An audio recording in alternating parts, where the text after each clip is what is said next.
Bumili ako ng foil pero hindi ako nag-ihaw. Tara, samahan niyo akong magpaputok. Magpaputok ng masarap, walang lansa, mabango, malasa, masabaw na tilapia. Madali pa to sa easy, tuturuan ka ni Tipsy. Let's go! Yo, welcome to Pimp Your Food. Isa na namang easy recipe pero napakasarap ang gagawin natin ngayon. Meron ako ditong 1 kilo ng tilapia. Oo, 1 kilo yan, 3 piraso. So, tansyahin nyo na lang, di ba, kung gaano kalalaki yan. Yung kasarapan para manamis na miss. Di ba, kapag kasi medyo malalaki, di ba, alam naman natin na medyo matabang yung mga ganun. So, yan 3 piraso, 1 kilo.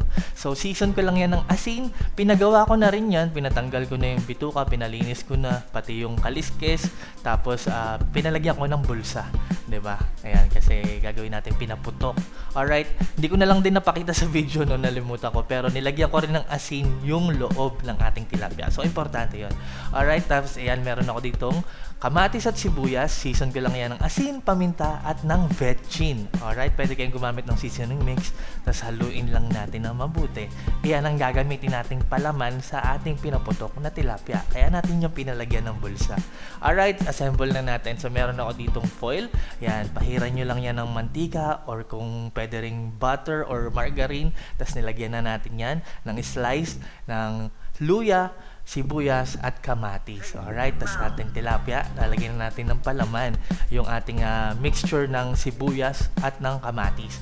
Alright, suksok natin hanggang sa kaloob-looban, no, kasi yan, hindi naman natin tatawagin pinaputok na tilapia. Ayan, kung hindi pumuputok talaga sa palaman.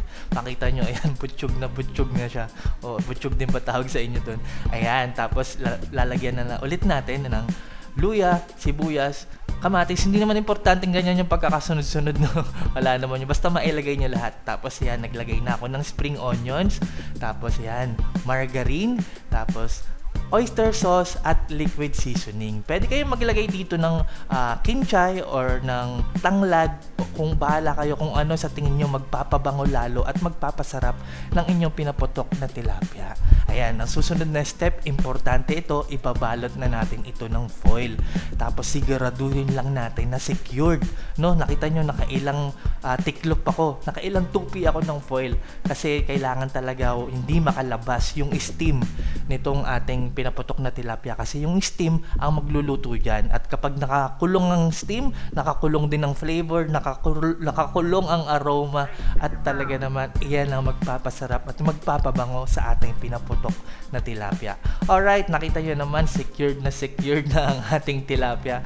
Pwede na tayong magsimulang magluto. So, pwede nyo itong iluto sa kawali o sa inyong non-stick pan, o pwede rin sa parilya, erekta nyo sa kalan, o kung gusto nyo nitong lutuan na gamit ko, lalagay ko yung link sa description at comment section nitong video. So, lagyan nyo lang ng mantika, tapos pwede nyo nang isalang ang ating pinaputok na tilapia sa mahinang apoy for 25 minutes. At nakita nyo, naka-timelapse video lang po tayo para lang makita nyo yung kabuuan ng nangyari.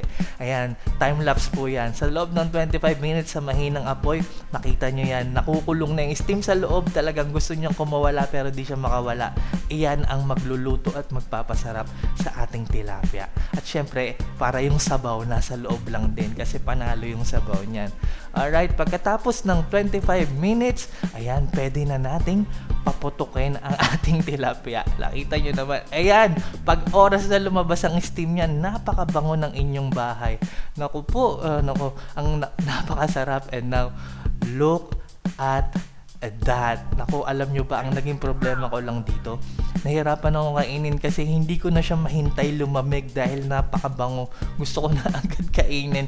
Nahirapan ako, gusto kong kamayin, hindi ko mahawakan kasi napakainit. Yun lang, pero napakasarap po ng pinaputok na tilapia na to. At yung sabaw na yan, sinasabi ko sa inyo, panalong-panalo sa kanin.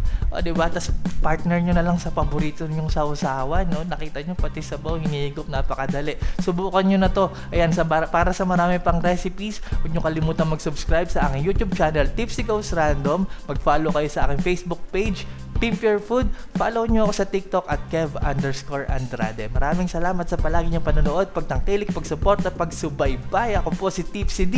God bless sa inyong lahat. Peace!